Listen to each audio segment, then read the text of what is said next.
بسم الله الرحمن الرحيم الحمد لله رب العالمين ثم الصلاة والسلام على نبينا محمد وعلى آله وصحبه وسلم تسليما كثيرا كبيرا إلى يوم الدين أما بعد دمان dadweynaha reer Wilmar iyo martida sharafta leh iyo cuqaasha iyo culimada iyo dekaadirada maanta inoo imaanaysa dhammaan hooyo iyo aabbo waalid iyo walaal dhammaantii waa salaamantiin salaan ka bacdi barnaamijkan waa barnaamij aan sugaynay muddo wiig ah iyo ka badanba aan rimanayn oo rajaynaynay inay arrintaa maalin inoo dhacdo insha allahu tacaala ilaahay wuxuu qadaray subxaanahu wa tacaala maanta inay inoo bilaabanayso insha allah waad garan kartaan arrintan culayska ay qabto inta aan sugaynay qababaalaheeda wixigeeda aan ku jiray dad walaalaheena oo culimadeena oo ehelkeeniiha oo inoo horay waqtigooda maraykankana waqtigii inuu qaali yahay waad ogsoontihiin walaalayaal marka waxaan rabaa qabla kulli shay inaan aayaad quraan ah ku furfurno insha allah oo inoo akhriyo walaalkeen cabdullaahi faarax falyatafadal mashkuuran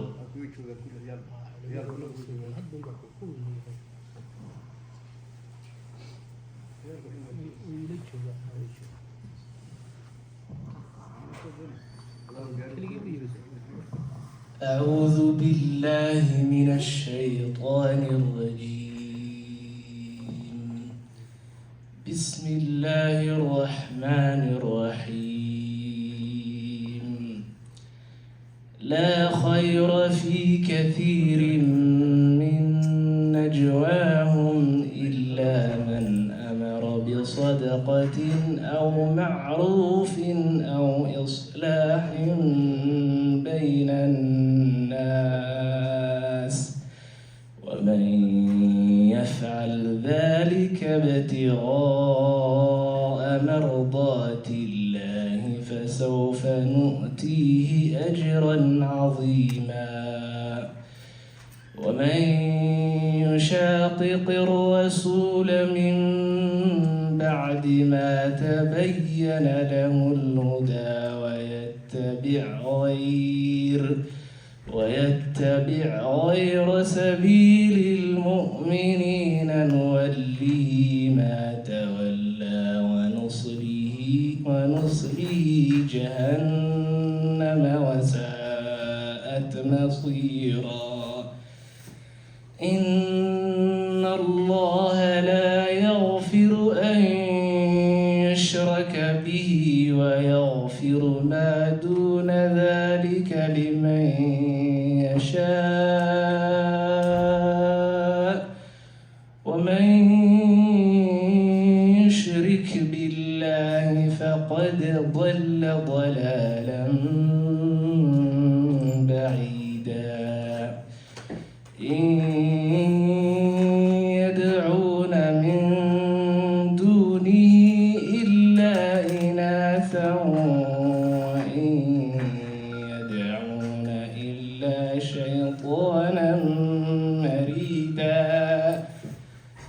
لعنه الله وقال لأتخذن من عبادك نصيبا مفروضا ولأضلنهم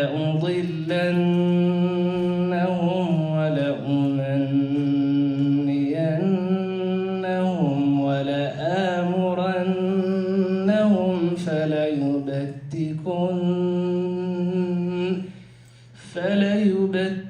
فليبتكن آذان الأنعام ولآمرنهم فليغيرن خلق الله ومن يتخذ الشيطان وليا من دون الله فقد خسر خسرانا مبينا يعدهم ويمنيهم وما يعدهم الشيطان إلا غرورا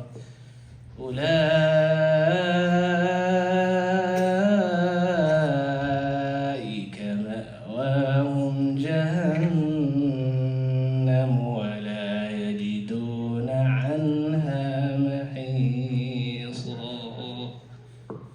صدق الله العظيم. ما شاء الله تبارك الله. إلهي سبحانه وتعالى آياتك ولك إنه آخره نوافعه سجن أجري حسنا الله كسيو. إلهينا هنا قديقو الذين يستمعون القول فيتبعون أحسنه وقولك ونأحسن يستاقي سرعان كيف في عنا رعا. أنت كتبوا حين وحيقا كلمات كوبان ودقائق يرأها إنه شعب الله بنو إن شاء الله تعالى وقشنا وسيو فليتفضل مشكورا إن شاء الله.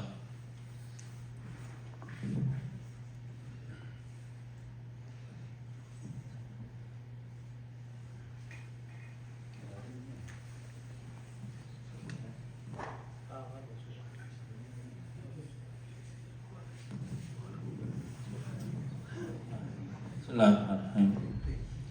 الحمد لله رب العالمين وصلي وسلم على من أرسله الله بالهدى ودين الحق ليظهره على الدين كله ولو كره الكافرون. إخواني وحوي إنه راوي المربان هاي مركا إن شاء الله تعالى ومجاله وأساسكم مليون ماشى. وحان سؤال ويننا إن شاء الله تعالى زائرين تي علماء النائماتي مركا إن شاء الله تعالى وحان لنا هاي إن شاء الله تعالى مرحبا بكم مرحبا بأسماع مضيئة وقلب منير وإخوانكم محبونكم إن شاء الله تعالى إن ماركتي كسودواتان ولا لا إذن جعل يو ماركتي ريويل مر إن شاء الله تعالى وحوية مركا إنه إن شاء الله تعالى يا رب سبحانه وتعالى هنقدقو كوي كفا إذيستي أو ماركتي بلغيست هذا الكوضة وحي ونكسن إن شاء الله تعالى كقاتي marka inagu reewal marbaanahay dee mar walba waa isla joognaa marka waxaan soo dhaweynaynaa walaaladeena zaa'iriinta insha allahu tacaala waxaan leeyahay ascadakum allahu sacyakum wa awqaatakum allatii badaltum lana insha allahu tacaala aad annaga noo soo hurteen eed noola imaateen marka insha allahu tacaala fadlan qurban lakum baan leeyahay insha allahu tacaala wajazaakum allahu khayran وأجركم الله بإتيانكم إلينا وزيارتكم المبرورة إن شاء الله. مركا إن شاء الله تعالى علماء أساد سولو وين نادو إلى هذا. فضلوا إن شاء الله تعالى يا إخواننا.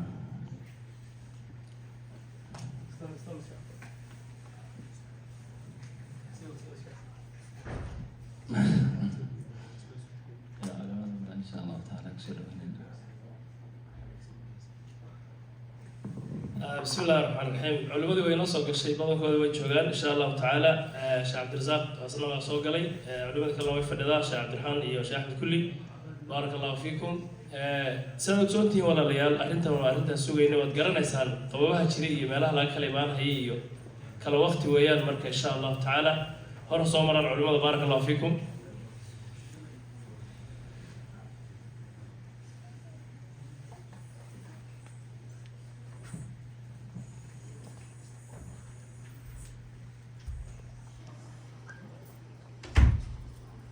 علماء هنا صورة بارك الله فيكم.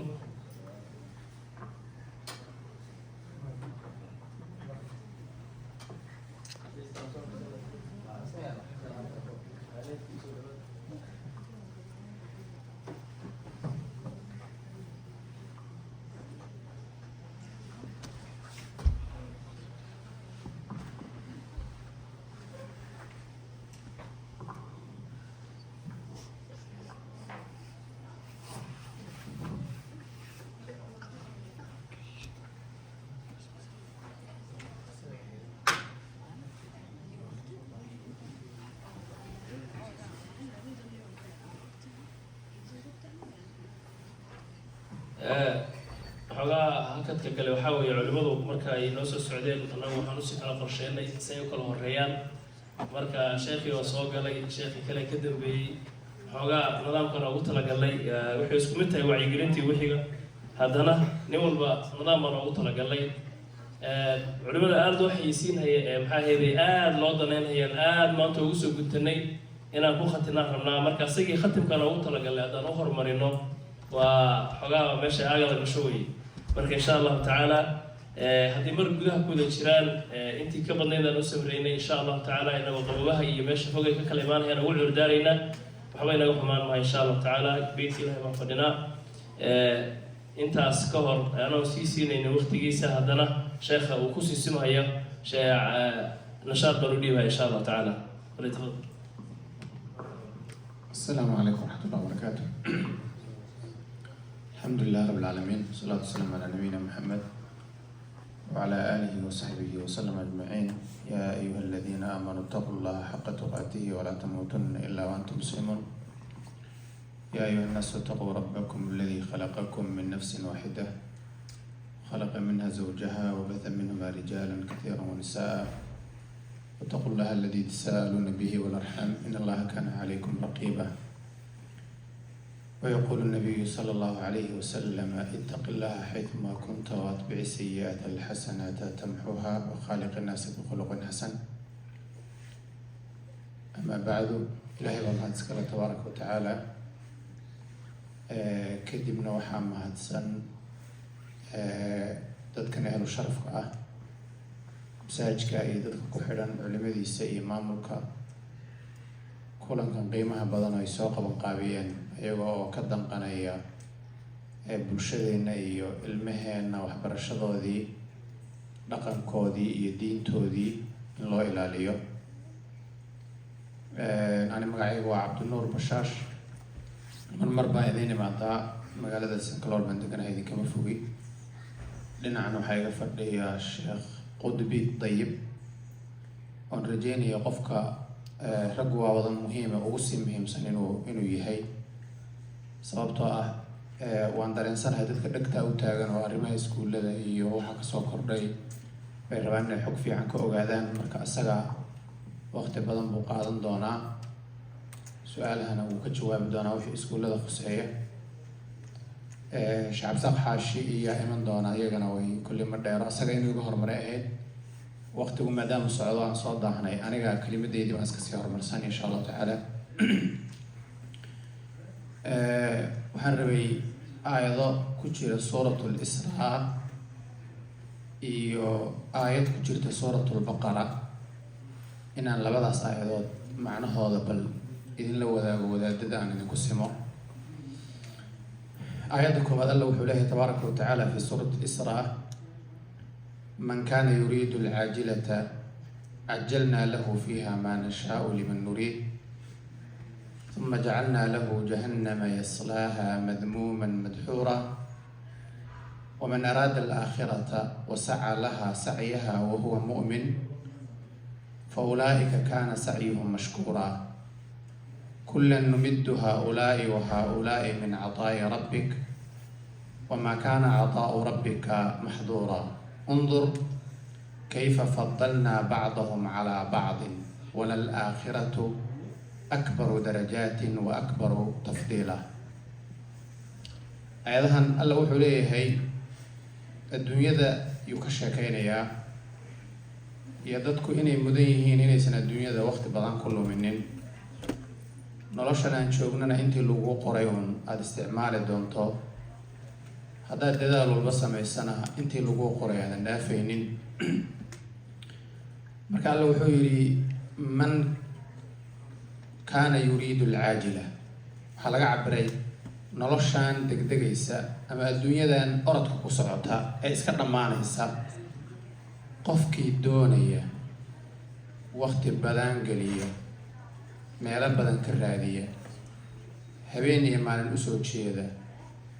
layaman kala duwan isku xidha, inuu dhaqaale helo oo keli ah daraaddeed, noloshii aakharo ee qiimaha badnaydna ilooba. talow qofkaas nooca ah haba dadaalo oo shaqo badan ha qabto oo xadhka badan ha isku xidhxidheen, miyuu helayaa wuxuu isagu rabay oo ma laga yaabaa inuu lacag badan helo? marka alla wuxuu leeyahay maya, sidaa ma aha. isagoo dadaalay oo intaasoo dhan ordayay, nolosha wuxuu ka helayay iyo dhaqaalaha waa intaan anagu u qoondaynay oo keliya. marka wuxuu yidhi man kaana yuriidu alcaajilata, adduunyadii degdegaysay qofkii raadinayay, cajalnaa lahu fiiha maa nashaa, waxaan ka siinaynaa oon usoo horumarinaynaa intaan anagu rabno iyo qiyaastaan anagu rabno, weliba liman nuriid ciddaan rabno baana siinaynaa. fiiri weligaa adigu shaqayso orod habeeniya maalin soo jeed meeshaa rabta ka raadi qaybtii lagugu talagalay bisaad qaadanaysaa dhinaca kale muxuu yidhi marka waman araada alaakhira qofka aakhara raba oo wasacaa lahaa sacyaha shaqadii loogu talagalayna qabta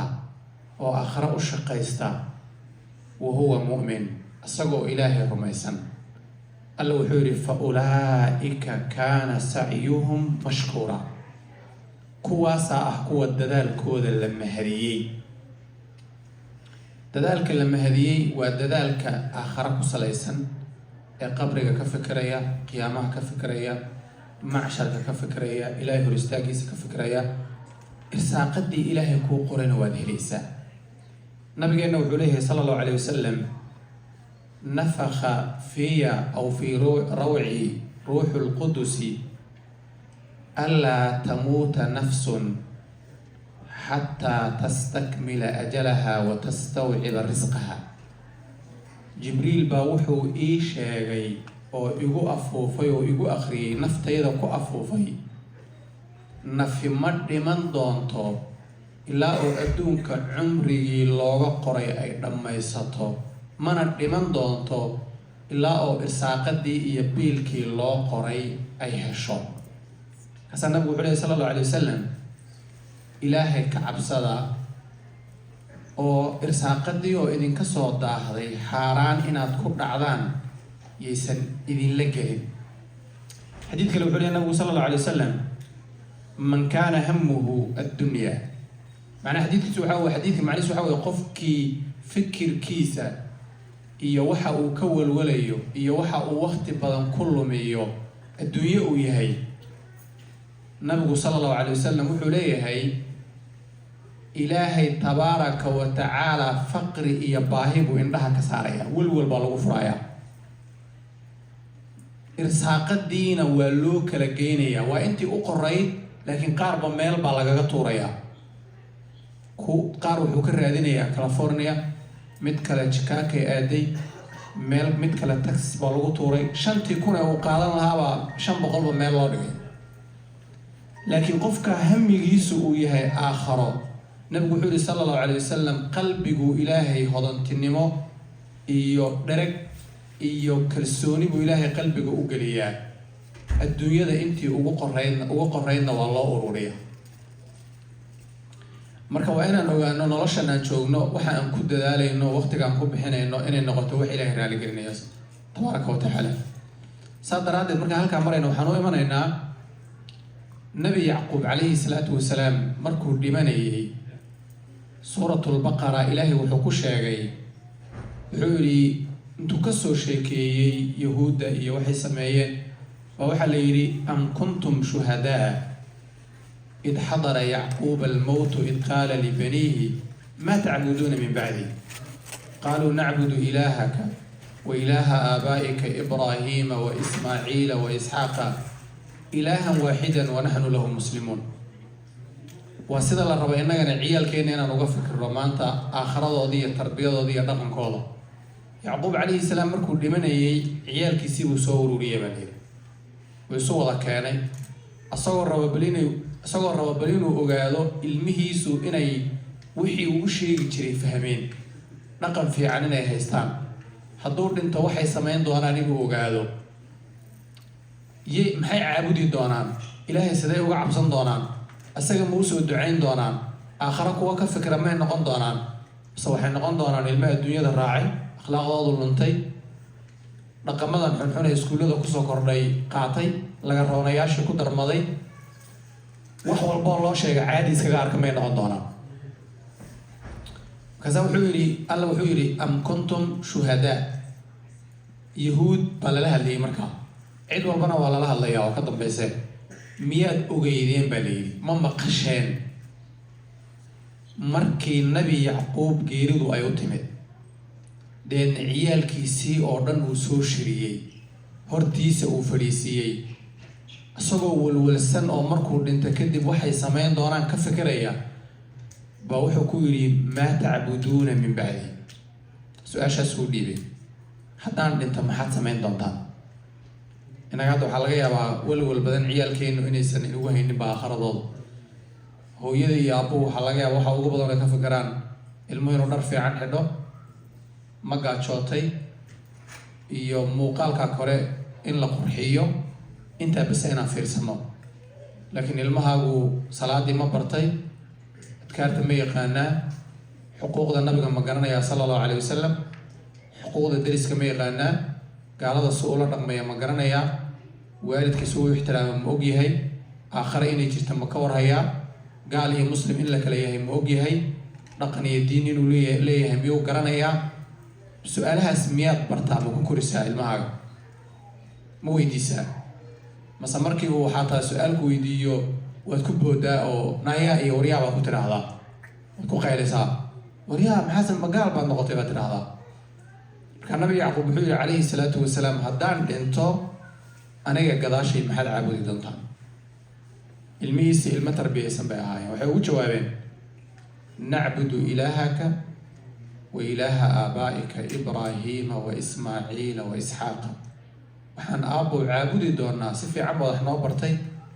intaad noolay diintaad noo sheegtay, tarbiya fiican baan qaadanay, nagama walwalaysid, kuu soo ducayn doonaa, ilaahay baan ku xidhnaanaynaa. su-aashaadna weydiisay haddaan ka jawaabnana, ilaahay adiga ilaahaaga adiga ku abuurtay eed na bartay, ilaahaasaan anaguna leenahay, asagaa na abuuray, asagaa naqaanaa, ilaahaasaan caabudi doonaa. weliba waa rabbiga aabbayowga ibraahim iyo isxaaq ay caabudi jireen baan caabudi doonaa. cid lama wadaajinayno ilaahan waaxidan, hal ilaah baan caabudaynaa, shirki uma yeelayno, wa naxnu lahu muslimuun, asagaana u hogaansanahay. fiiri marka aabbahood su-aashaa markuu weydiiyey saasay ugu jawaabeen. nabi maxamed sallallahu alayhi wasalam maalmaha ka mid a gabadh wax samaysay oo yar oo addoon ahayd oo nin adhi u raaci jirtay baa loo keenay, oo ninkii adhigay u raaci jirtay uu ku qeylqeyliyay xadiidkii muslimka. kadibna nabigu iikan gabadha buu yidhi oo wuxuu yidhi ilaahay xaggee buu jiraa? fiiriya, micnaha waxaa waaye ilmahan waxaa la barayaa, lagu tarbiyeynayaa, ilaahay ma yaqaana. su-aashaa basuu nabigu weydiiyey sala allahu alayh wasalam, ayna allah? awa ilaahay? dabcan annaga waxaan aaminsannahay aayadaha qur-aanka ay sheegayaan rabbi cirku carshigu ka saramaray, kor buu jiraa, waana aayadaha qur-aankaasay tilmaamayaan. lakiin meeshaan u socdaani maxay tahay iga khusaysa? nabiga sala allah alay slam wuxuu ku yidhi ayna allah? awa ilaahay? kadibna saasay tiri, kor bay gacanta ku taagtay, allahu fi samaa. riwaayad kale, ilaahay kor buu jiraa. nabigu muxuu yidhi sala allahu alay wasalam, gabadhaan yarta ee tarbiyaysan markuu arkay wuxuu ku yidhi ninkii ictiqha fa inaha mu'mina, gabadhan waa gabadh iimaan loo ilaahay rumaysay, fasax xor ha noqoto. markaa nabi maxamed sala allahu alay wasalam ilmaha waa tarbiyeyn jiray, saxaabadu waa tarbiyeyn jireen, ambiyadii ka horreysay waa tarbiyeyn jireen. ilmaha waxa xaaraanta iyo xalaashaa la beri jiray, waxa xun iyo waxa fiican baa la kala beri jiray. saan la socono nabiga sadaqada uma banaanayn, tusaale ahaan inuu sadaqada cuno uma banaanayn, ama wax sadaqaa qaato. wiilku awowga uu ahaa ee gabadhiisa faadimo dhashay buu maalin nabigu sala alla alay wasalam wuxuu ku arkay isagoo timir gacanta ku haysta, timirtuna sadaqay ahayd, sadaqaa loo soo ururiyey, dad baa loogu talagalay in la siiyo. markaasa saas u firiyay nabigu sala alla alay wasalam wuxuu ku yidhi kakh, macnaha waxay ka dhigan tahay ish, innaga markaan dhiraanoo kaleeto, war iska dhig, maxaa yeelay waa sadaqo, inooma banaana innaga inaan isticmaalo. nabigu sala allahu alay wasalam waa beri jiray ilmaha tarbiyada, innagaa la rabaa inaan barro. maxaa ka mid ah tusaalayaal? wiil baa nabiga u yimaaday sala allahu alay wasalam, wuxuu ku yidhi rasuulka ilaahay ow, waxaan rabaaba inaan zinaysto, zino inaan sameeyaan rabaa, gabadh xaaraan iga ah inaan la kulmaan rabaa. nabigu seebuu u tarbiyeeyey? wuxuu ku yidhi nabigu sala allahu alay wasalam, walaashaa sidaa in lagu sameeyo ma ogashahay? maya. waalidkaan la hadlaya ani ogaada, saad ilmihiina wax oga dhaadhicinaysaa. hooyadaa in lagu sameeyo ma ogashahay? maya. eedadaa ma u ogashahay? maya. dee ehelkaaga haddaadan u ogoleyn, dadka kalena ehelkooda uma ogolo. wiilka yaraabu nabigu caqligiisu la hadlaya. mid kale maalmaha ka mid a faraanti buu watay. faraantigu waa dahabka raggu inay xidhaan looma ogolo, shareecada islaamku way diiday, cilmi ahaanna hadda gadaal waxay ku ogaadeen reer galbeedka iyo gaalada iyo adduunkan le waan hormaray in dahabka ragga caafimaad ahaan uuna u fiicnayn oo jidhkooda uu isdiidayay ba ogaadeenba halkaa faahfaahin baa ku jirta laakiin nama khusayso muhiimadda nabigu dahabka waa reebay wiil buu ku arkay gacanta ku wata nabigu wuxuu ku yidhi sala alla alay wasalam yacmidu axadukum ilaa jamratin min annaari fayajcaluha fii yadi midkiin baa intuu dhimbil dab a soo qaato buu gacanta gashanayaa micnaheeda waxaa weeye wax ilaahay xaaraam ka dhigay baad wiil yahow gacanta gashanaysaa maxaa ka mid ah nabigu wuxuu samayn jiray wiil buu arkay maalin gacanta bidixdaa ku cabeeya wuxuu ku yidhi nabigu sal alla alay wasalam gacanta midigtaa ku cab oo ku cun ma awoodo buu yidhi wuuna iska yeelyeelayay nabigu sala alla alay wasalam wuxuu ku yidhi ha awoodin wuu habaaray gacantiina way qalashay marka ilmaha inaan tarbiyeyno waayo si u labisanayaan si u seexanayaan si u fikirayaan waxay jeclaanayaan waxay daawanayaan ciday ku dayanayaan meeshay aadayaan waa inaan in ka badan biilkooda intaan raadinayno oo aabbayowgii lacag ay ku mashquulsan yihiin oo waddooyinka ay saaran yihiin oo layn dheer ay gelayaan oo ilmahoodii ayna war ka haynin ama hooyadii ilmaheeda ayna war ka haynin daycare ay ku tuurayso mar iskuul ay kasoo qaadayso iyagoo jiifa ay u tegayso iyagoo jiifa ay kasoo tegayso oo isaa isu dabamarayaan intaad hungurigooda ka fikirayso in labanlaabkeediiyo ka badana baa waxaa la rabaa inaad diintooda iyo akhlaaqdooda ilmahaaga lacag geliso waqti inaad geliso ood u horto baa la rabaa waxaan rabaa inaan idhaahdo waxaan rajaynayaa kulankeenna kulan fiican buu noqonayaa maanta insha allahu tacaala intaan ku simitaan baad u qaadanaysaan iyo inaan idinku sii sameeyey culimadii idiin imanaysay sheekh qudbi oo dhinacayga fadhiya waxaan rajaynayaa insha allahu tacala inaan si fiican u wada faa'iidaysan doono ilmaheenna iyo wixii dan waana aan isdhaafsan doono su-aalaha qabtaanna aad na weydiin doontaan jazakum allahu khayran baarak allahu fiikum asalamu raxmat ullah ما شاء الله تبارك الله شيخ عبد النور بشاش بالا لها شيخاس موضوع عيسي او قيبه كميده فافاسنا وينسي او موجسه ولينا انه وحدمي رجينا ان شاء الله سودين شيغنا ماني شيغنا شيخ عبد الرزاق حاشي ka horeeyay sheekh qudbina waxaan ka dhigaynaa insha Allah taala qatimka ka dhigaynaa arrimaha waalidka maanta uu fadhiyo hooyay aabo nin ku takhasusay oo su'aalaha aad weydiin doontaan ama iskuulada ama dhan walbaba ama waxa soo yeedhaya inaad ka dharagtaan maanta rajaynayna insha Allah taala intuu Ilaahay ka garansiiyo waayo qof walba takhasus gooni uu Ilaahay siiyay markii ilmuhu wax baranayaan waad aragteen qof walba maaduu xiiseynaya inuu barto ama dhakhtarnimo ama maxay ahaydey iqtisaadka iyo ganacsiga ama nidaam kaleete nin walba waxbuu marka Ilaahay subxaanahu wa ta'ala u sahlay diintuna waa saas oo markaad baranayso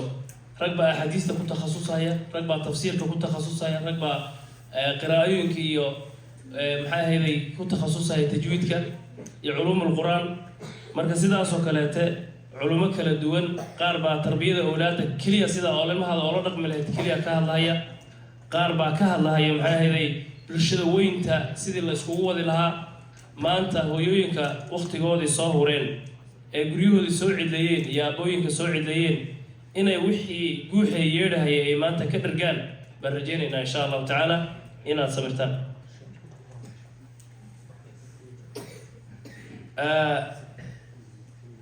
culimadu iyo inta badanba waxaa laleeyahay maadaama hadda xiise qabno xogaana aan sugaynay sheekh qudbi inoo horumari baa laleeyahay magaca weynankiisa saaka markaan anugu aan arkay waan aqaani sheekha maasha Allah waxaan sugayay wadaad weyn oo burdi wato qumaati jilculus ah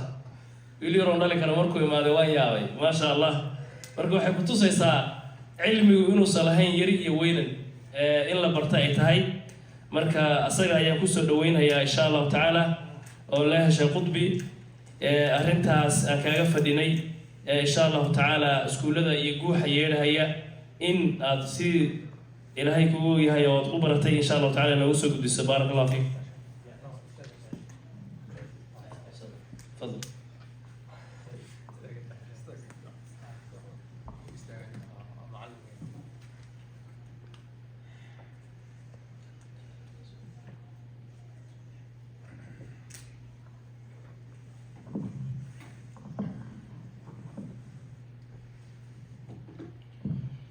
بسم الله الحمد لله والصلاة والسلام على رسول الله وبعد.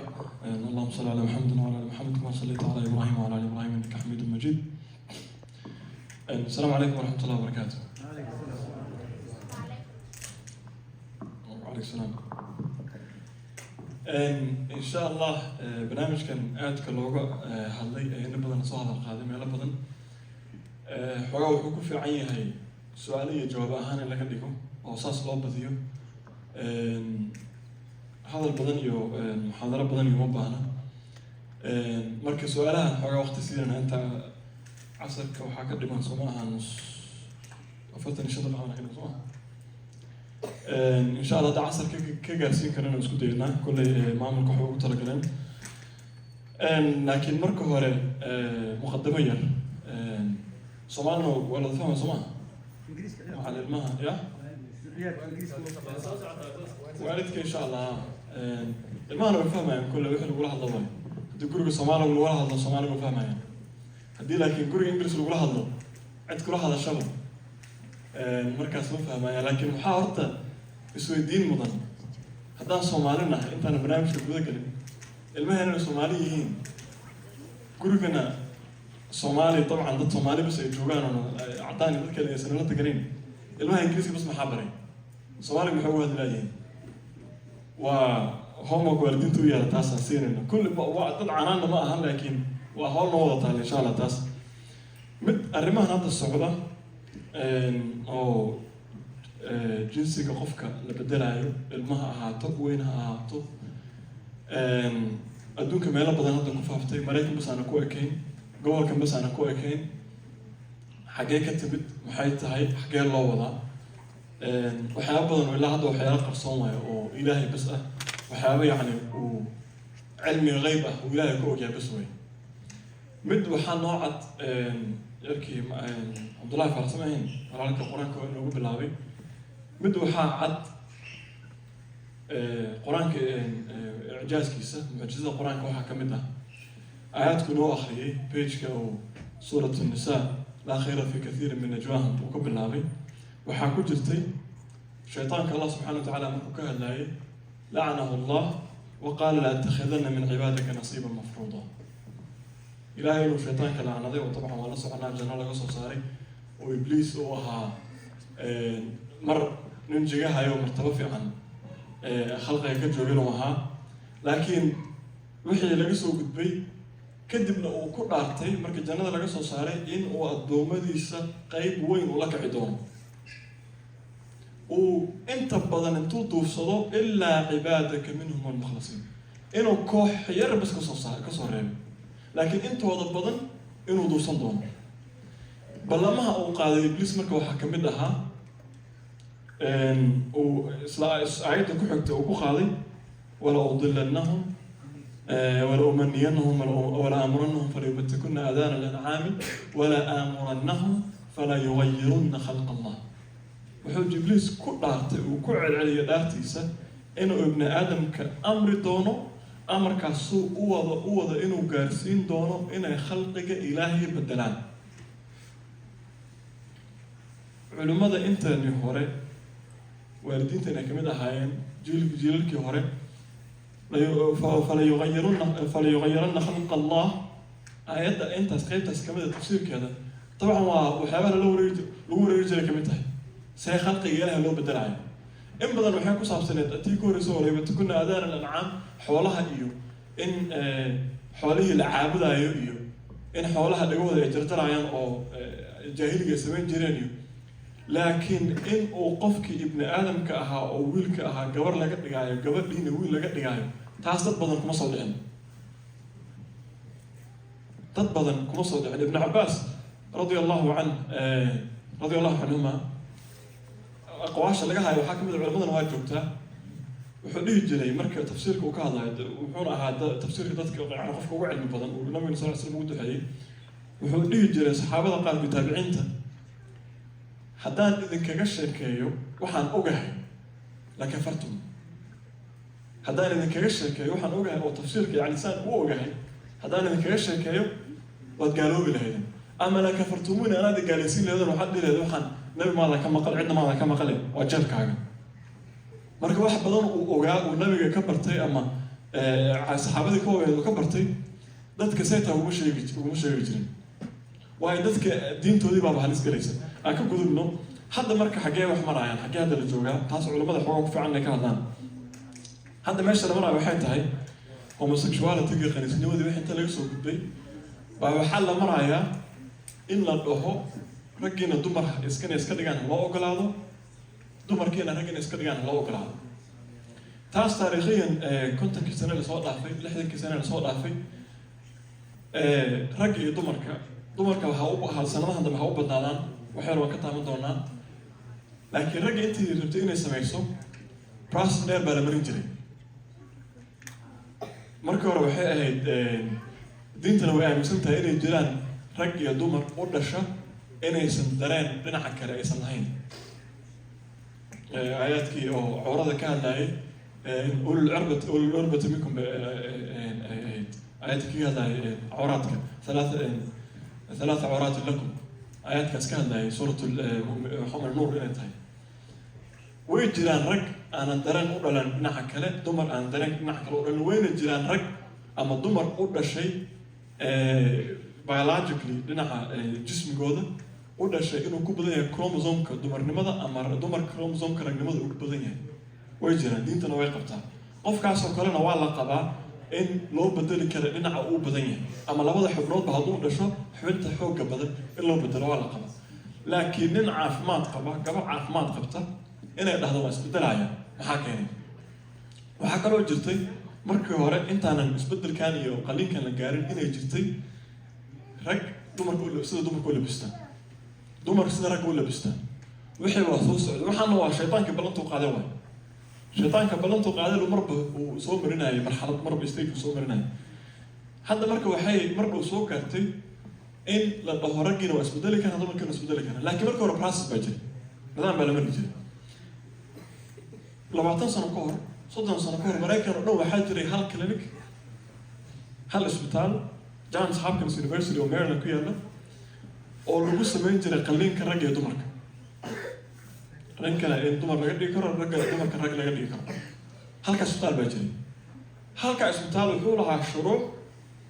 نيك هدور ربو أما قبل هدير جنسي كلو بدلو وحال بيجري براس دير ثيرابي بمرجري سنة يبر لحي سنة يتوم بلاد قف كانوا له ثيرابي صامرة إن لو قن عيو وحنا نرتر عالي مكتها رجعت النمل هذا مكوخن عيسى دمر النمل هذا مكوخن عيسى وحنا ما هي سنة يسان هذه خليك على قصة ما يبدل الملك كمصنع نقول كرتن لبعضهم كانوا له وحصلوا على صوم رجلي سقصة صعطي نطبع أول ليه نطبع كشقي أي لما كان خميسين تربى ذنيين أما درجة دمر بوحي الشيطان ده كان هذا قصة شقي هذا مركب وحامر يسا السكولة ذي يا أرضي ذي المي السكولة ذي كجري إلا الضحويحي هلا أقلعه تاريخنا نوحا وشا كينا نوحي تهي إن قفكي وينا لبا تنجرك كنت تنجرك أها ضدو حاجة كنت تنجر أها أو وحي السمية هذا كسو نقضي سدية تنجر أها خضر سنة كده بيحي كسو نقضي ولواني هلاقي مارك داد كاس ووين نظام كل سوم مرنا أو لدها يلا بصنو لوقع عريرنا رجل ماذا هيسو أما دول ماذا هيسو أما واحد كمصر نقون كرتي مارك اللي بدلو كمصر نقون كرتي ضد اللي كمصر بدلي كرو وون واي دبوا مصر نقون كرتي هذا مرك المهم مانتا إن صدق صار لو قلت يا محاكني حاجة صلوا سعدا وسؤالها لسويدين هاي رجعوا أريمها نور لنا يو عذر كانوا يحبوا بحي المقع حال لها gender dysphoria application ده سأو قبل كرو حقوق ونادر السكس وأهمالي فينا تاسو حال ده قفك sexual creation مجرو قفك وحو كل شيء ما مجربه الحمد لله بيننا كل حالة جاي بيننا رونتين تورين كل إن ولد نقن كي قيم كل جال حتى قال هذا إنيين وواحد لوجو هذيو واحد الدين تنا يعني إعجاز كمركز القرآن كوجه هذان القرآن كمركز الوصول نقول السنة ولا هلاك سنايا وحيابها الله سبحانه وتعالى حتى قال هذا مركز لا رقمه إلا أهل الكتاب وطعامهم حل لكم عن تضع حلال دينه دمركوda xalaal idin ah oo la guursan karaa xigma ku jirta حكمة كجرت ولا تجدن أشد الناس عداوة للذين آمنوا اليهود عليه يعني dad kan la degan kristaanku kala ah waa laga soo reebay qofka maadaama uu qiyam haysto uu diin haysto diintaasna diin samaawi ay tahay diin oo diimihii yani asal ahaan ilaahay soo dejiyay ay tahay qofkaas ilaa xad uu badbaadaya dhaqan ahaan iyo akhlaaq ahaan uu badbaadaya marka dhinacan kale nimankan waxa uu la baxeen waa gender dysphoria dhaabade waxa dhahay cudurkan waa cudur qofkan dhismihiisa wuxuu uu ku abuuray ilaahay maba ahaba dhakhtarka markii uu dhalanayay male iyo female rag iyo dumar loo qoraayo waa lagu khaldamay maadaama oo lagu khaldamay qofkan xisi ahaan waa dumar laakiin jir ahaan baa ragnimo marka hore loogu khaldamay ilaahay ma aaminsano ilaahay baa ku khaldama ma dhahayaan laakiin dhakhtarka u qoraa ku xataa yani qofkii waa dumar waa gabadhi waa gabar gabarnimo u samaysanta ilaahay baa u abuuray waxay leeyihiin ma qofkan hadduu sheegtay rag baan ragnimaan ahay oo ragnimaan dareemayaa waa in ragnimadaas loo daaya gabadhii gender dysphoria marka waxay leeyihin cudurka waxaa waaye qofka jirkiisa kuma qanacsana wuxuu rabaa waxaan kale inuu noqdo he is not content with his creation he is not content with the body that he's in this little boy is not content with the body he's in so he claims to be a girl he claims to be another gender had man with BBC da waxay soo saartay saddex sano laga duway laakiin hadda aad loo hadalhayay waxaa jira 100 gender ka badan 100 jinsi wax ka badan baa jira dadka waxaas wata iyagii ma kuma qanacsana mana sharaxi karaan 100 jinsi maxay kala yihiin dalada 100 jinsi adiga tiri rag iyo dumar maxaa ku soo xigay maxaa soo xigay tiri ma qof kasta oo habeen soo kaco oo soo reedo oo wax ku soo hadlaaqa waxa la yahay jinsi waa kaasna loo aqoonsado mid wuxuu leeyahay ana ragna ma ihi dumarna ma ihi intaas midna ina nan binary baan ahay midna anu isma kuma qasbaniba binary waxa waaye by markas bicycle iyo by waa labo وخلقناكم ازواجا وإلهي سما انتوا waxyaabo badan laba oo abuurka ah laba ilaahay u sameeyay haddana dadkan kombiyuutarada iyo telefoonadana waxay ku shaqeeyaan wax loo binary code 1 iyo 0 ah computerka marka binary code kaas wax ka baxsan ma yaqaan luqaddu akhriyo waa 1 iyo 0 bas 1 iyo 0 daas marna 001 intaas loo qoraa binary code way yaka marka waxay leeyahay waxaana non binary labadana midna kuma qasbaninba dumarna ma sheeganano ragna ma sheeganano ma dhaxan taagana kuwaas kale waxa lagu sameeyaa ugu soo tagi doona laakiin cala al-umum waxay leeyihiin waxaan aan rabno waxa la dhahaa gender dysphoria cudurkan cudur gender dysphoria la dhahaa dawadiisana meesha u fiirsado dawadiisa keliyana waa gender affirming care waxa la dhaho cudurkan hal dawo leeyahay dawadiisa keliyana waxa waaye gender affirming care waxa waaye qofkan wuxuu rabo in loo taxqiiqiyo qofkan isaga wax buu raba Soomaha wiilkan wax buu ku soo kacay saako u dhahay ana waxaan rabaa inaan dirac xirto wiil waaye saako wuxuu dirac rabaa inaan xirto guntina rabaa inaan xirto hal loo xaqiijiyo ha ka celin gender affirming care waa intaas dadka ka soo horjeeda oo hadda inta badan u badan dadka طبعا مسلمين لكن dadkan kale ee muslimiinta ahayn waxay u badan dadka ka soo horjeeda waxaan diidan iyaga waxay leeyihiin hadduu waxaan cudur yahay saa sheegaysan hadduu cudur yahay cudur kasta dawo leeyahay ee dadkan hala daweeyo qalliinkan iyo waxaan kiniinyadan lagu ordinay hala daweeyo oo dawadiisana ha laga dhigo marka hore therapy qofkan loo diro sida asalka ahayd asalka waxaan dhahnay qofka hadduu rabo uu dhowyo jinsigiisa bedesho waxay ahayd 10 sano ka hor 20 sano ka hor waxay halka clinic ee Mareykanka sameyn jiray qalliinka 16 bilood oo therapy qofka loo diray 16 bilood oo therapy oo ku khasban yahay inuu therapy ka soo qaato intuu san jinsigiisa bedelin kadib ka hor waana qofkii 18 ka weyn qof weyn ah oo isaga isku talinayo ilma yar ma ah kuma jiro xisaabta markaas marka qofku waxaan hadduu cudur yahay cudurka dawo leeyahay halkan dhinaca u ordinay dawadiisa ilmahan ha lagu qanciyo hadduu diin aaminsan yahay diintiisa ha lagu qanciyo hadduusan aaminsanayn therapy ha lagu qanciyo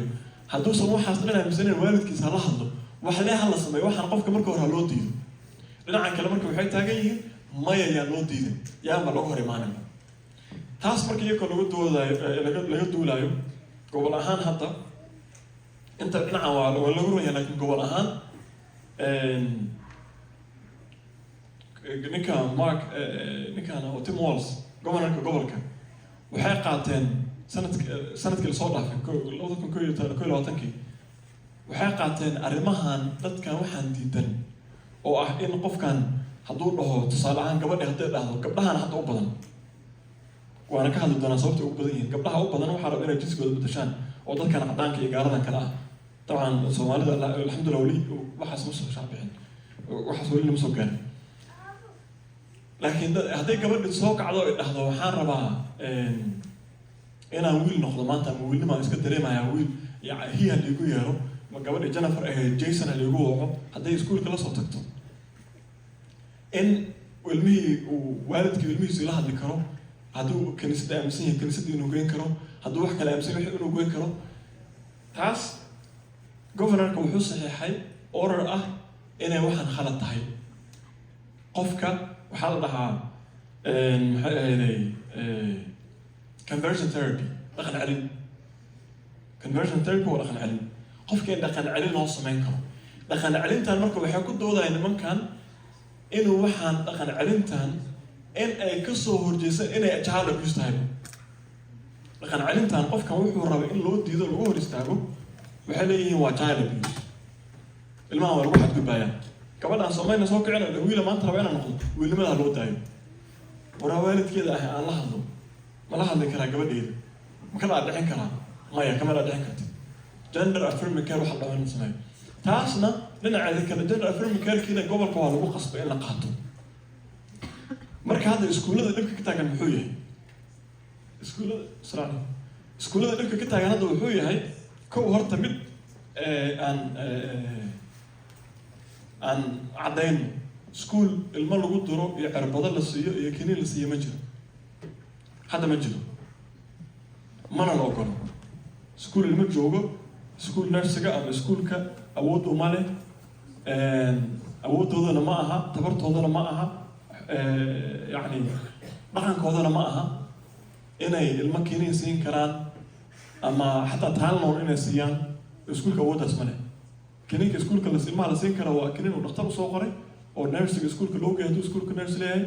iskuulkaasna uu nursigaas la socdo dha ilmahan kiniinkaan uu qaataa waqtigaan hebel kiniinkaan la siiyo waa kiniin kale oo iskuulka hadduu xanuunsan yahay madax xanuunayo ibuprofen iyo Tylenol iyo xanuun baabi'iyo lama siin karo iskuulka ilmaha taas waa caddahay arbad iyo waxaasna iskuulka dabcan waxa la duri kara ma jiro laakiin dhibka hadda iskuullada ka taagan iskuulo badan oo ku yaala magaalooyinka dhexdooda magaalooyinka ugu waaweyn New York, Los Angeles, Chicago, Minneapolis hadda dhibaatooyin badan hadda taagan maxay tahay ilmihii waxaa la yiri iskuulkii waxay qaateen sharci ah policy sharci ma aha policy iskuulka dhexdiisa ah iskuulo kasta district kasta ay qaateen oo kuwan weli tuulooyinka aysan qaadanin oo ah ilmaha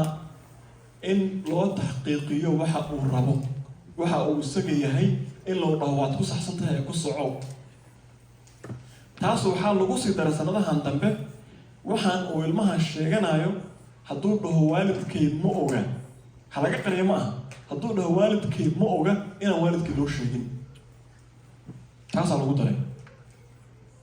iskuulka yacni inuusan waalidkii u sheegi karin ilmaha maraba hadduu dhahay waxaan aniga waalidka ilama oga hadda ani bisaa raba inaan ka war doono wiilan ahay waxaan rabaa inaan intaan iskuulka joogo magacayga waa jaamac inaan iskuulka markaan joogo Jennifer iligu waxaan rabaa saasaan rabaa laakiin waalidka in loo sheego mar rabo iskuulka insa ka dhex bixin iskuullada marka iskuulo badan oo iskuulooyinka magaalada u badan ah waxay qaateen sharci ah in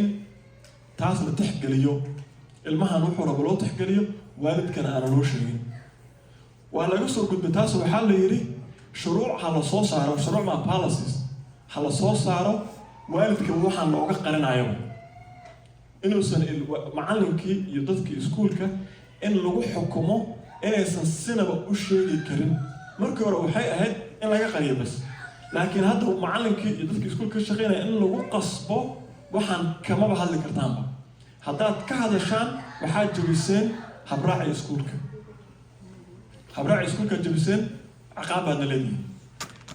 waxaa imaanaysa marka hadduu waalidkii uu iskuulka imaado uu dhaho ilmahaygaan rabaa waxaan inaan ka ogaado tiina inaan loo sheegi karin arrimahan hadduu ardayga fasaxo ma ahane awoodda marka waxaa la siiyey ardayga waalidka awoodda ma leh sida saxdana طبعا waa inuu waalidka awoodda leeyahay waa sharciyana qaanuunka Mareykanka constitution-kana waxaa jira parental bill of rights xuquuq waxaa jira waalidiinta uu leeyahay oo lama taabtaan ah waana foundation waana fundamental rights way xuquuq lama taabtaan ah uu waalidka leeyahay xuquuqda lama taabtaanka uu waalidka leeyahay waxaa ka mid ah to be responsible for the upbringing of the child inuu waalidka mas'uul ka yahay tarbiyada iyo hagaajinta iyo toosinta ilmihiisa waalidka inuu mas'uul buuxa ka yahay tarbiyada iyo toosinta ilmihiisa waxa ilmihiisa u roon inuu waalidka ugu og yahay waalidka ayaa uguna aqoon badan ilmihiisa waxa u roon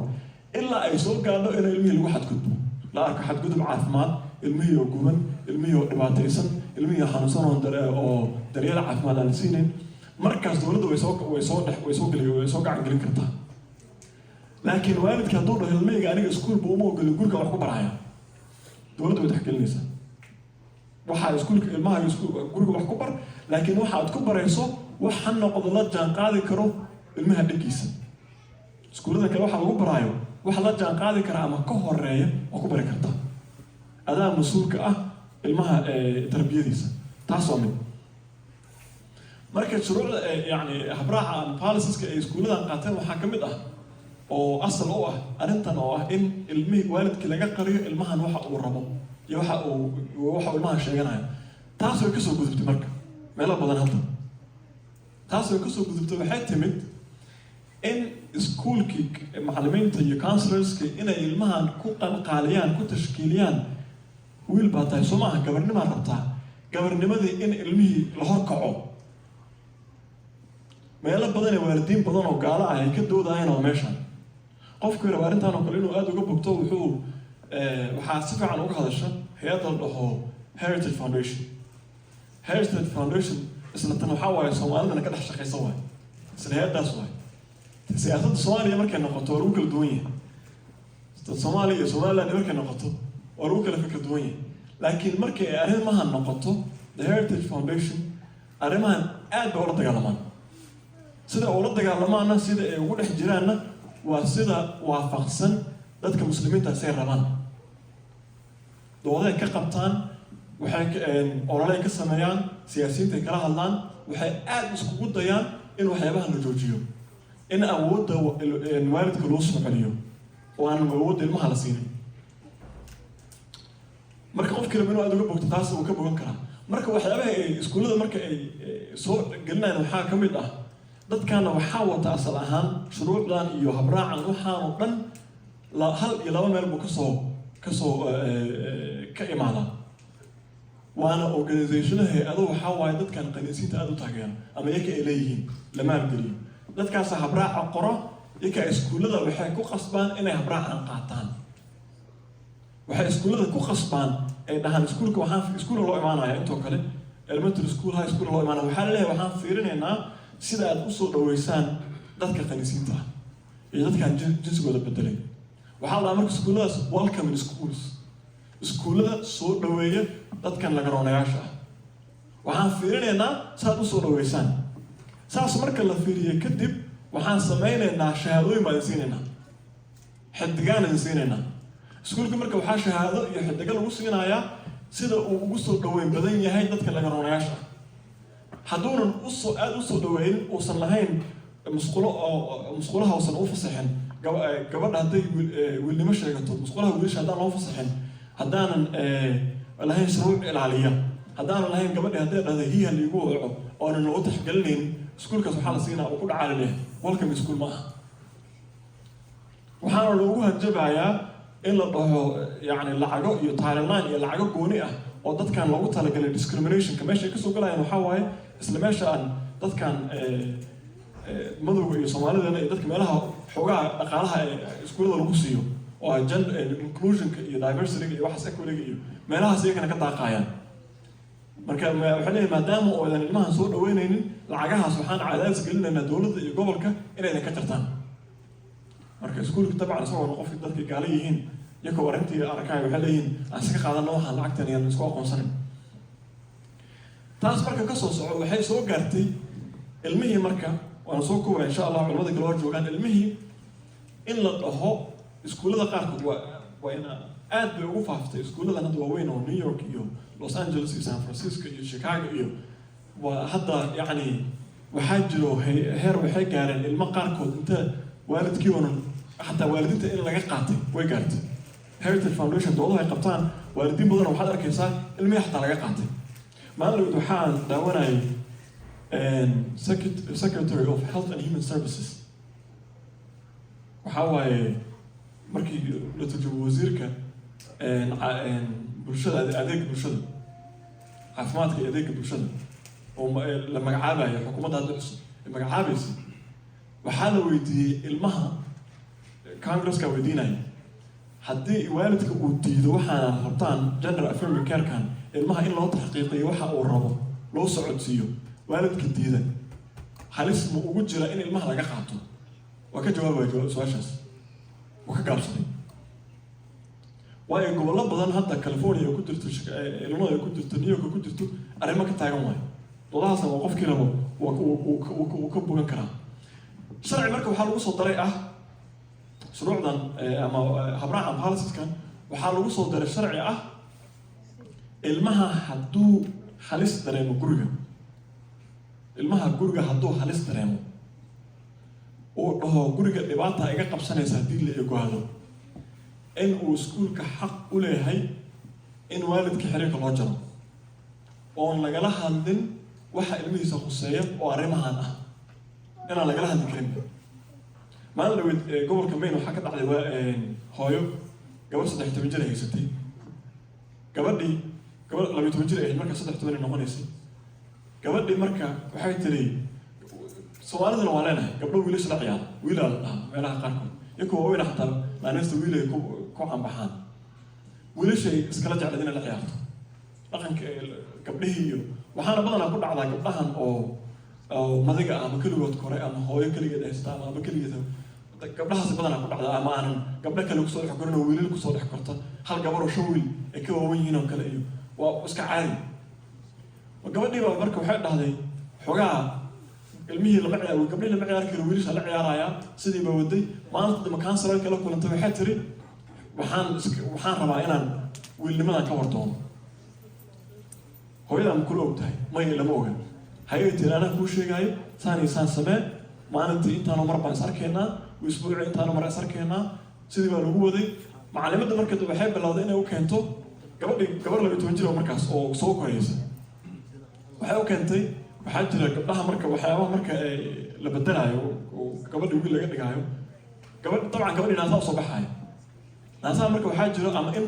markii qofku isagoo weyn hadduu gabadhiyo weyn waa la jaraya mastactomy la dhaha ama double mastactomy in labada naasba la jaro hadday yar tahayna in korriinka laga hortago in la celiyo marka waxay u keentay bahal lagu xiro iskuulka ugu keentay hooyadii ma ogaya iskuulka ugu keentay bahalkii baa loo xiraa gabadh inta iskuulka joogto gurigay tagtaa waa nooc kale waa gabar iskuulka timaadaa waa wiilnimaa loola dhaqmaa sidiiba ku socoto waa gabar yar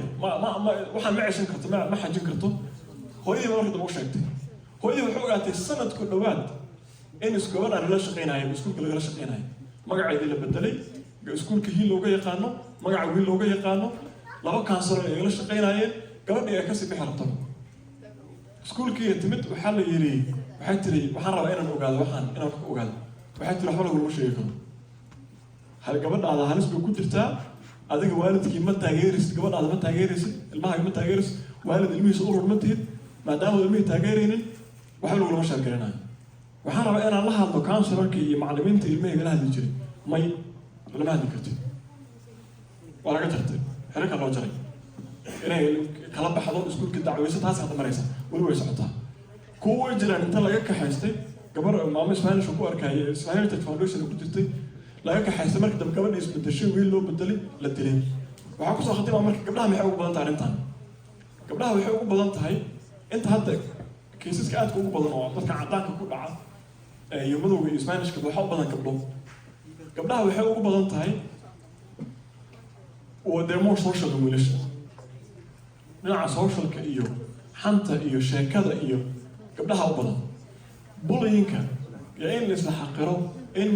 gabdhaha la isku goobto gabdhaha uga badan wiilasha markay isku imaadaan waa in banooni la ciyaaro game la ciyaaro la qooslo la isdagaalamo lagu kala tago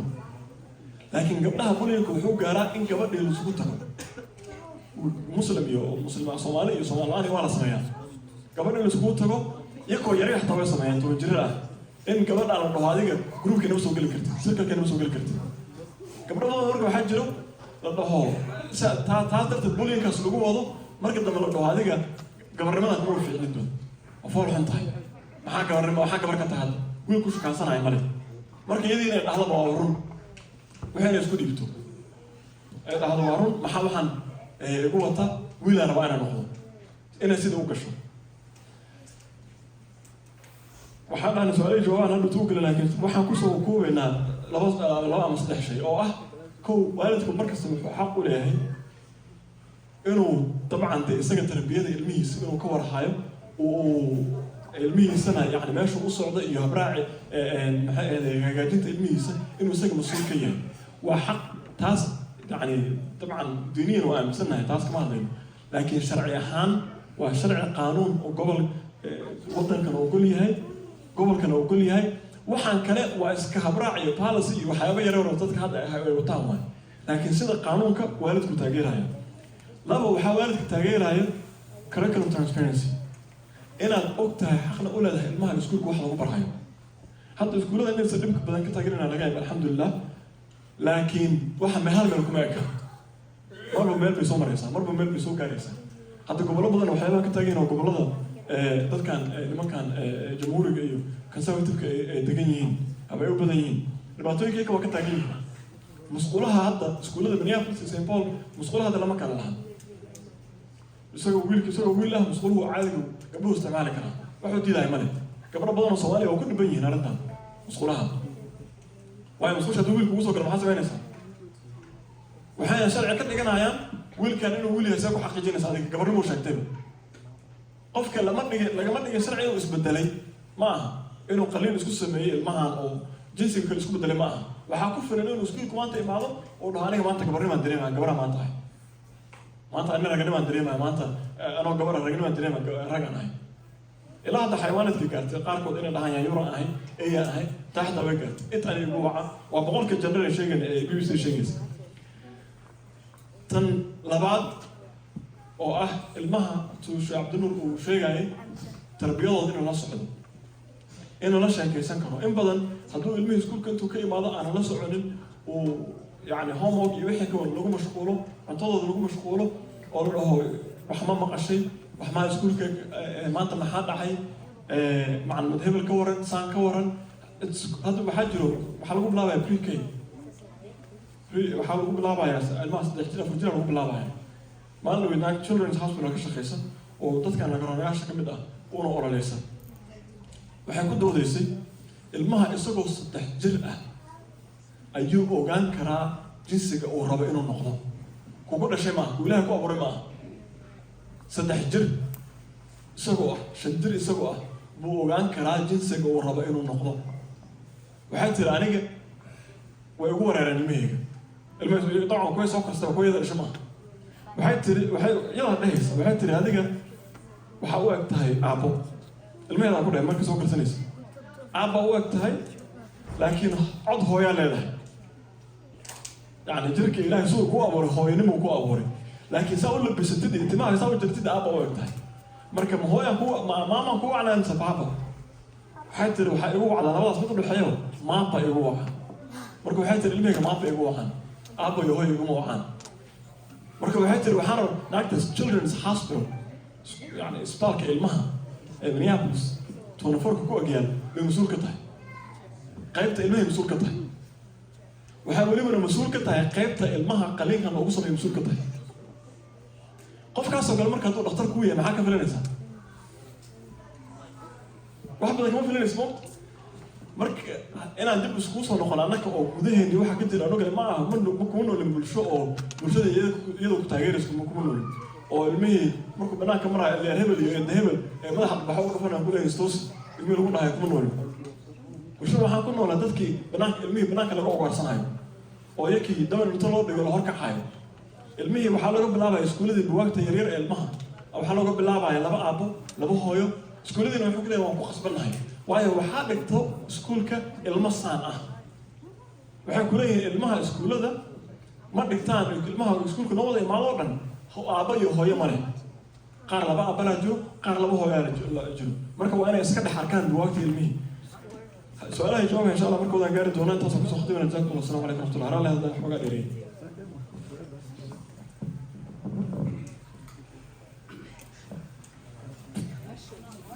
ما شاء الله تبارك الله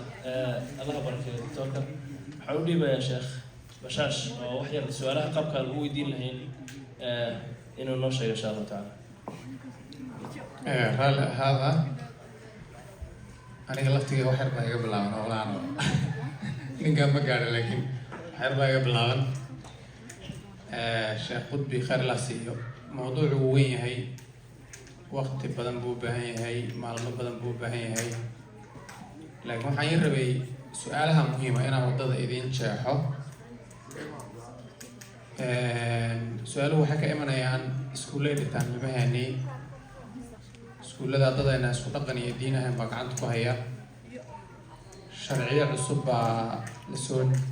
la baasgareeyey innaga inama soo gaadhin laakiin waddaday ku soo jiraan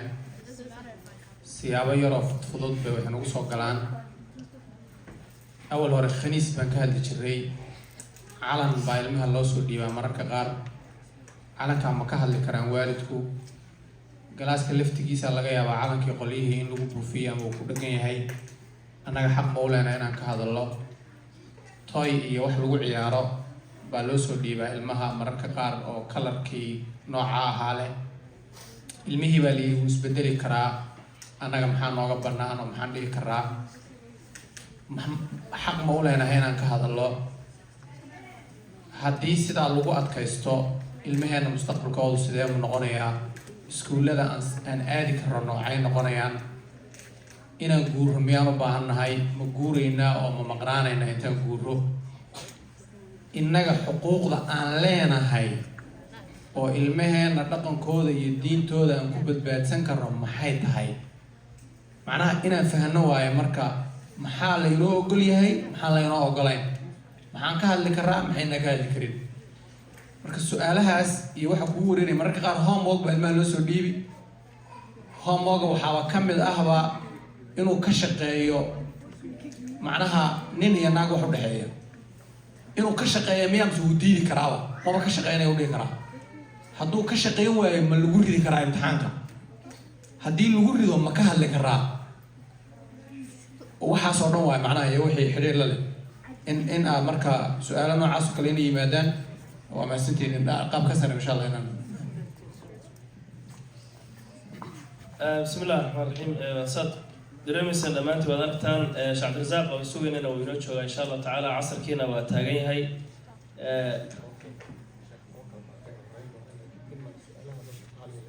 Sheekh Tawakkal iyo Sheekh Qudbi way isu dhawaayeen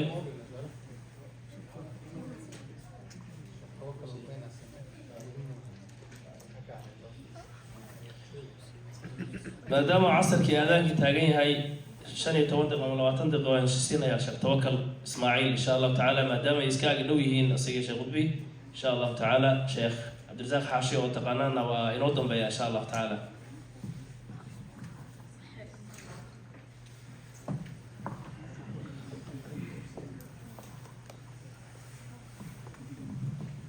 بسم الله الرحمن الرحيم الحمد لله رب العالمين والصلاة والسلام على أشرف الأنبياء والمرسلين نبينا محمد صلى الله عليه وعلى آله وأصحابه ومن تبعهم بإحسان إلى يوم الدين إن شاء الله تعالى وحن رباه موضوعي هو كساب سيهي تربية هذا اللي قاعد ليه يغربها ماشى إنه كنا النهي يو آفات كي يدباتوين كبدن وكهل لي شيخ قرطبي محل له الرئيسين كراي والدك وإلهي سبحانه وتعالى وكدونه وحين أقنهي إلهي سبحانه وتعالى أولاده نبع إلهي سبحانه وتعالى وبحيي هبة إلهي سبحانه وتعالى وبحيي يهب لمن يشاء إناثا ويهب لمن يشاء الذكور أو يزوجهم ذكرانا وإناثا ويجعل من يشاء عقيما. إلهي سبحانه وتعالى وحاو كتل مامي إنay tahay hibo ilaahay subxaanahu wa tacaala uu bixiyo ku doonana lab uu siinayo ku doonana dhadig uu siinayo ku doonana uu isugu darayo ku doonana caqiim uu ka dhigayo mandhalays uu ka dhigayo isagaa qaybiyo awlaada sidaa hadday tahay ayaa haddana waxa weeye ilmuhu waxay ka mid yihiin waxa la kasbado oo bini aadamku uu kasbado waxa ugu wanaagsan ee waxa ugu fadli badan ee xagga irsaaqada ilaahay subxaanahu wa tacaala uu bixinaya ka mid tahay waxa uu leeyahay حديث صحيح جامع الصغير كوكو إيمانيا عمرو بن شعيب وأبيه كورينيا وحوليها أبوي كسي ورينيا إن أولادكم من أطيب كسبكم أولاد إلهي سبحانه وتعالى هبدا أبحيه وحا أطومك وكسبضه وحا أبوه ناكسن إلهي سبحانه وتعالى بحيه أي كمتاي هذا ما أبيه وحا أبوه الرجل اللي قدونه يدو إلهي سبحانه وتعالى نمعدا سيه فضل قاترة بدن سيه كسبك أوسيه إنه كشكريا نمعدا إلهي سبحانه وتعالى وبحيه وحوه الرئي اللي قدوني وشكرين إلهي سبحانه وتعالى إنه قرآن نقضه ساسو إلهي سبحانه وتعالى قرآنكم يا رب ضنيك قصوا عرورتي مقصود كنا أوديهاي إلهي سبحانه وتعالى باهي بدا أوقرتي إساقا سيي إساقا أنا لغو امتحامي لغو فيرينيا تربيضنا وحي كمي تاي أولاد وحي كمي تاي ذرية وحيابها واجبات كشرعية يقول الرئي والدك الله سبحانه وتعالى أصاري إلهي سبحانه وتعالى يسوى الله الليا صفة اللي يسويه صفة وقيمة بدن أولي الله سبحانه وتعالى يا أيها الذين آمنوا ذاتك الله سبحانه وتعالى رميو رسول كيس رميو قيامها رميو بعثك يسوصارك رميو الله إليه هرستاق يا رميسانو أنفسكم وأهليكم نارا إلكينا يقريهني عرورتني حاسسكينا واحد وقد دكتانوت كإلى لسان نار كإلالية نار تأصر لغوش ديو ضد يدقحان لغوش ديو taa waxay ku tusaysaa marka in waalidkii loo digayo dariiq walba oo ay cadaab ku kasban karaan oo dariiq qaldan ah in waalidkii ehelkii xaasaskiisii carruurtiisii waajibaad saarana oo ay uga ilaalinayaan inay maraan oo waajib ilaahay ku adoonsaday sidoo kale amiirul muuminiin cali ibn abi talib ayaa waxa uu leeyahay callimuuhum waadibuuhum carruurtii wax bara edbiye oo shareecadii bara ساسو إلهي سبحانه وتعالى وحكوت كتوسينيا إن أساسيات كوجوه الرئي عرورته وحلا بريو وإلهي سبحانه وتعالى كو إلى لنا ينايتاي دينتي شرعية ساسو كلا وحوي نصوص وحكوسو أروري الرسول صلى الله عليه وسلم وليه كلكم راعي قف كستو إذن كمدا والراعي وكلكم مسؤول عن رعيته مد كستنا ومسؤول وحي للراعية ولا ويدينيا مالك قيام إلهي سبحانه وتعالى سوري استاقي مصاينس بات برتي بس بيولوجي بات برتي بس شرعية الإسلام كي بات برتي وحكور تاقا وحوي دينتي ما برتي علمي مالك قيام القوي دينيا قف كستنا هو مسؤول ولا وحي للراعية ولا ويدينيا والرجل راع في أهله وهو مسؤول عن رعيته نكين هو مسؤول أهل كيسي حاس كيسي عن رورتيسي مسؤول بكيها ولا ويدينيا أمام الله مالك قيامه تاوحي كتوسي سامك مسؤولية داءات كأوي روايات كلا وحا لو دليشانيا وجه الدلاله اي نقونيسا والرجل راع في اهله ومسؤول عن رعيته فهو مسؤول في الدنيا في تعليم الدنيا دحديدا تعليم تودا iyo waxbaristooda iyo alla ku xirkooda waajib saaran oo diini bay u tahay sidaas rasuulku sallallahu alayhi wasallam حديث kala maadaama mas'uuliyad la saaray waxa uu leeyahay ma min 'abdin isra'ahu Allah ra'iya adoon majra ilaahi subhanahu wa ta'ala uu raa'iyay oo mas'uul kaga dhigay raa'iyo فلم يحطها بنصيحة أنا إلهي سبحانه وتعالى دينتي صبرين أنا وقلنا نصيحين خيرك طريقي صح أنا برين إلا لم يجد رائحة الجنة جنة الرائحة هذا ماركي وفي إلهي دت راعية مسؤول وقنقي إلكي با كميدا عرورتي با كميدا دت كمسؤولية وظل صاري هدوسن طريقي صحها أوصن مرسين ودينتي أوصن مرسين وأدابتي أوصن مرسين وشرعي أوصن برين رائحة جنة إنه جلس كده رائحة هذا بهلي يري رسولك صلى الله عليه وسلم بل حديث قال رسولك صلى الله عليه وسلم وحولي إن الله سائل كل راعي إلهي سبحانه وتعالى ويدينا يا متكستو وحل الراعي عما استرعاه وحو إلهي سبحانه وتعالى الراعي اللي هو مسؤول دقي أحفظ ذلك أم ضيع إنه حفظيه وإلاليه مسؤولية دي لصاري إنه ضيعي أو مسؤولية دي كتجيب اللي ويدينا يا حتى يسأل الرجل عن أهل بيتي إلا نكي لويديو قريجي علمه حاسكي لويديو مسؤولية دودي لويديو مالك قيامه انت وحينا tusaysaa marka mas'uuliyadda tarbiyada awlaadda waajibaadka Ilaahay subhanahu wa ta'ala uu saaray ka mid tahay sidaas cagsi waxa looga dhigay hadduu mas'uuliyadda ka soo baxo oo wuxuu Ilaahay waajib uga dhigay ka soo baxo thimaarka iyo miraha uu ka guranayo ayuu rasuulku sallallahu alayhi wasallam wuxuu noogu tilmaamay waxa uu horeeya waalidkiisa ugu tiiriyo tacabeelay ilmihii tarbiyay diintii baray akhlaaqdooda hagaajiyay diintooda hagaajiyay ida maata al-insanu inqata 'amaluhu hadduu camal insaanka hadduu dhinto ama aabihi uu dhinto camalkiisu waa go'aya illa min thalathin saddex booye waa u soconayaan saddexda waxay ka mid tahay saddexda waxa ka mid ah waa waladun saalihun yad'u lahu ilmihii sida loo soo tarbiyay diintii la baray ducadiisii iyo baryadiisii iyo waalidku u duceynayay waalidku way u soconaysaa way geeridiisa kadib camalkaas uu gaaraya waa u soconaya taa waxay ku tusaysaa marka in waxa weeye rasuulku sallallahu alayhi wa sallam uu natusayo nabarayo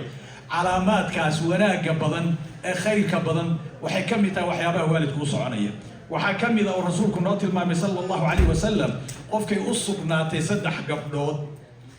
ama laba gabdhood oo wanaajiya fa ahsana suhbatahum wanaajiya akhlaaqdoodii iyo dhaqankoodii iyo tarbiyadoodii iyo diintoodii wanaajiya ayuu rasuulku sallallahu alayhi wa sallam wuxuu leeyahay ilaahina subhanahu wa ta'ala ooga baqa wuxuu leeyahay wuxuu qofka u sugnaaday falahu janna u sugnaaday bal wiilashiya gabdhihi baa tarbiyadoodii kala sarreysa saddex gabdhood ama laba gabdhood qofka tarbiyadooda hagaajiya akhlaaqdooda hagaajiya diintooda hagaajiya Allah subhanahu wa ta'ala ooga baqa ilaahi subhanahu wa ta'ala adoonkaasi wuxuu ku siinayaa inuu janno u geeyo maxaa loo kala qaaday maxaa yeelay xagga duruufaha iyo baahidu way kala weeyihiin xagga sharciga iyo waad aragto maanta waxa weeye waxa loogu baahi badan yahay ama culayska xagga tarbiyada ka furaysana waa hablihi weeye waxa uu ka hadlayay Sheekh Qutubna waa sidaas weeye waxa bedelka ku dhacaya waxa ninnimo doonaya waxa inta badan dhinaca u cararaya ama tarbiyada iyo akhlaaqda lagu tarbiyeynayna dumarka u badan sida marka qofka tarbiyeeya dhinaca ku dadaala janna u sugnaanaysu leeyahay rasuulku sallallahu alayhi wa sallam inta hadaynu tilmaanay ricaayada ilmihi marka la ilaalinayo waxay ka bilaabanaysaa marka ilmahaas tarbiyada wanaagsan ee abaalmarinta lagu helayo ilaahay jannadiisa lagu helayo qofka gefana ciqaabka iyo cadaab iyo naar uu ku mudanayo tarbiyadooda waxay ka bilaabanaysaa inuu waalidku marka uu guursanayo hooyo wanaagsan uu doorto tarbiyada ilmuhu halkaas ka bilaabanaysaa ma aha marka la dhalo ma aha marka iskuulaadka la geynayo waxay ka bilaabanaysaa waalidku marka uu guursanayo inuu guursanayo hooyo wanaagsan oo u kaalmeynaysa dhaqanka iyo diinta iyo akhlaaqda wanaagsan wuxuu leeyahay rasuulka sallallahu alayhi wa sallam xadiis saxiix ah ayuu waxa uu leeyahay takhayyaru li nutfikum nutfadiina iyo canuftiina u doora oo u raadiya meel wanaagsan fankihu al-akfa qof idin la akfaa oo waxa weeye idin la qaadanaya dhaqankii iyo diintii iyo akhlaaqdii iyo sharcigii idin la wato idin hagaagsan guursada وأنكحوا إليهم أنا جوري ولي رسولك صلى الله عليه وآله وسلم تاوحي كتوسي ساعة حديثك كلا رسولك صلى الله عليه وسلم روح مركو جورسنا يأفر حالة مدود مكو جورسنا قبل لو حلقة يا بينو كو جورسنا نقاله هذينو كو جورسنا نصب كذي ماشي كسوجي دينو كو جورسنا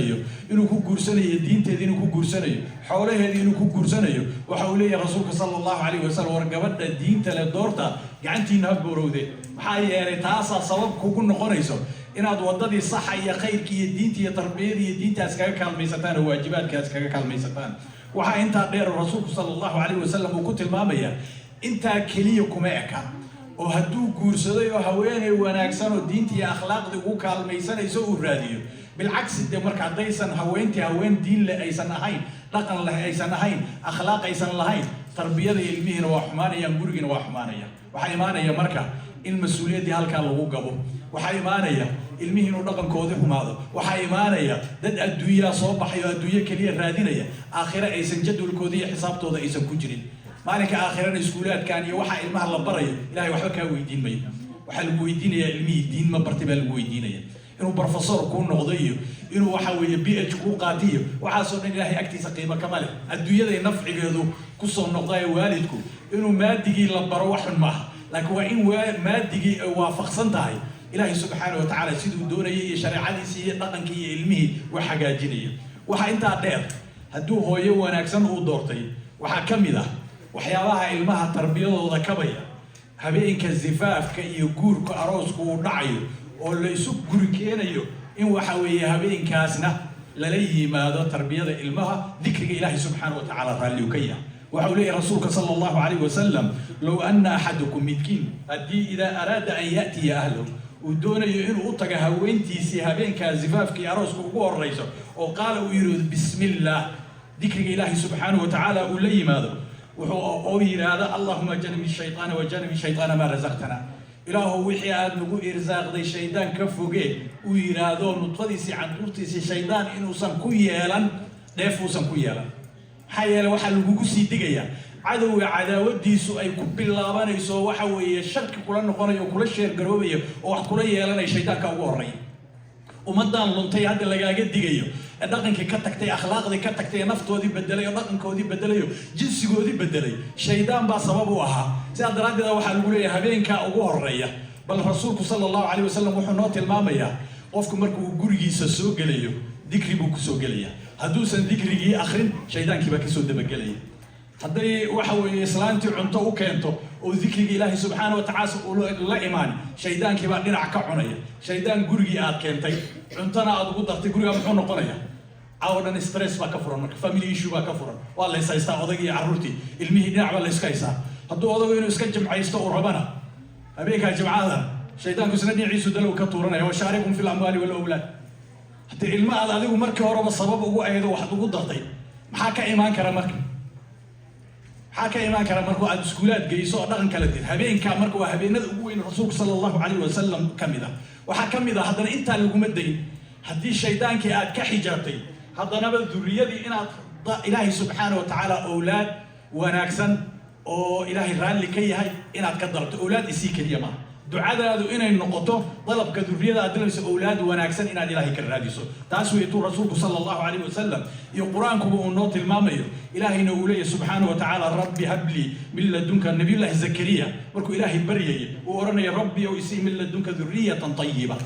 durriya طيب أو وناكسب وإلهي سبحانه وتعالى حرقي سايسته دينتي سايسته يقول إرزاق بولي إنك سميع الدعاء والدك وحل لقدونه إنه إلهي سبحانه وتعالى مركانا ويديسته ذرية وناكسب وطيبة وإلهي سيري أنبياء رقم كوضا يهدو أركت النبي الله إبراهيم النبي ذو النبع أي نقطة المهاس طيب كأي وناكسب وحكا إيمانية مركا رقم كوضا أد أركته أخلاق ذودي أد أركته أطيعي والي أد أركته بري ذودي أد أركته أيها وحاويات كو إن قبو سنة سامرك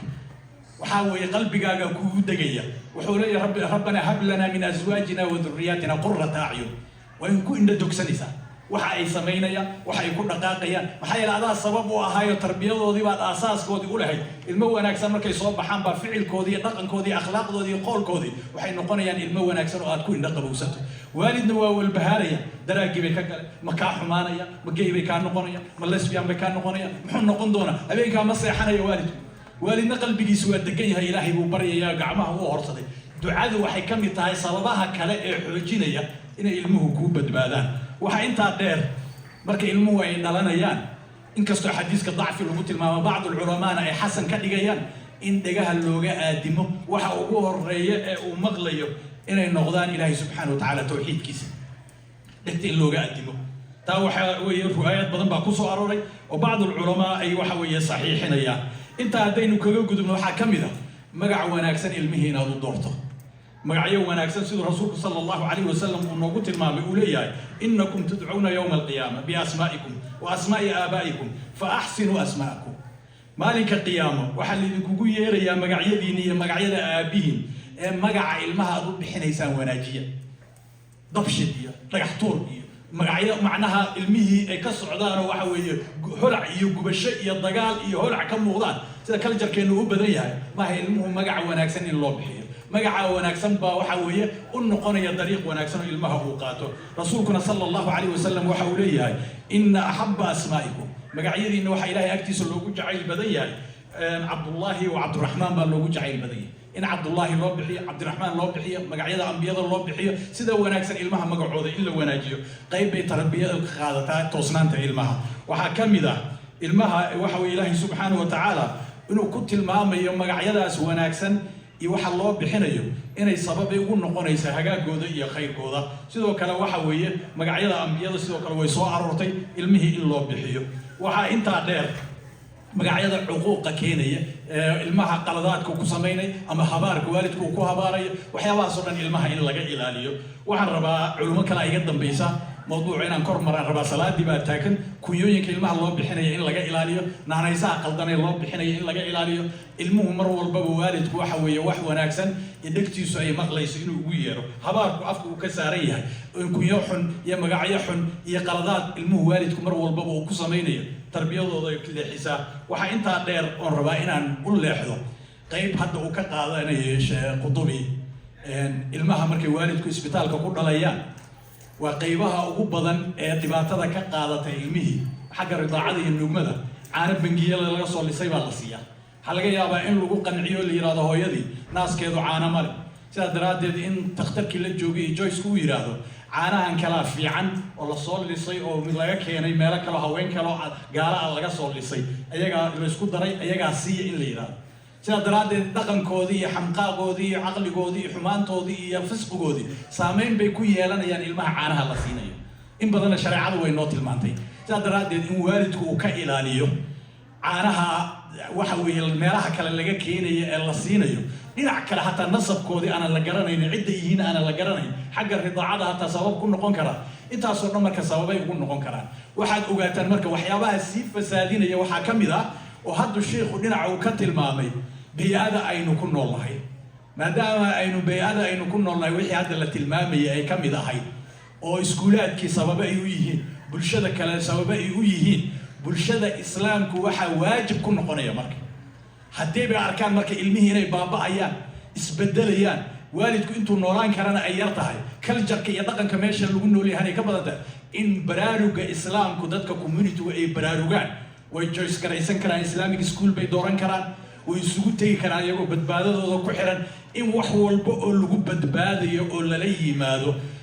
حتى الدباتة ذو سامين نقول يلاتي حتى يوضد ذو فرنتي حتى واحد لو جب هي مركز طريق والبق وانا أقول لو جب بدبادة كرا بابليك سكول كا المهم كفساد يعني والد كلا لا تشرين إن والد والبق وحجيو عقلي يسكو حجيو كرتدي يسكو حجيو رقالي يسكو حجيو كوميونيتي ميل دجنباتين واتسميسن كرتان وحوي جويس كذي كاسميسن كر كروك كيس كاسميسن كر سؤال اللي ويدينا يكمل تاي هدو عرفنا إن معنا ما سميسن كران مساجد كان يقول كيسي ميل كم بحسن ميل علمه ذي كوبت باسنا يانا الدين تودينا كوبريان وحيابي سكولات كلو قادنا يأخذ أنا يقادن كران حتى يسكو كان ميستان ودينا عيسون نقدان يقرب يسون نقدان تانا وحوي وحيابها ما أنت الله أونلاين يكمل تاي وحكا قيب قادن كرا حسبية ذا كقيب قادن كرا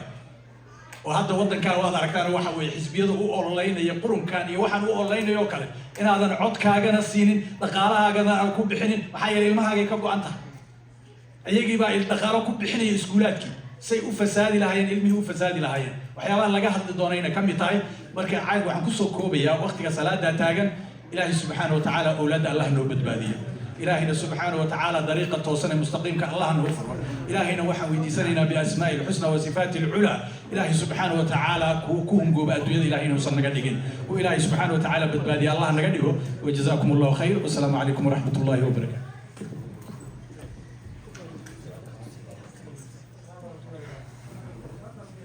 إن شاء الله تعالى برنامج رمضان وأنتم كنا إن شاء الله تعالى صلاة عصر لنا في إلا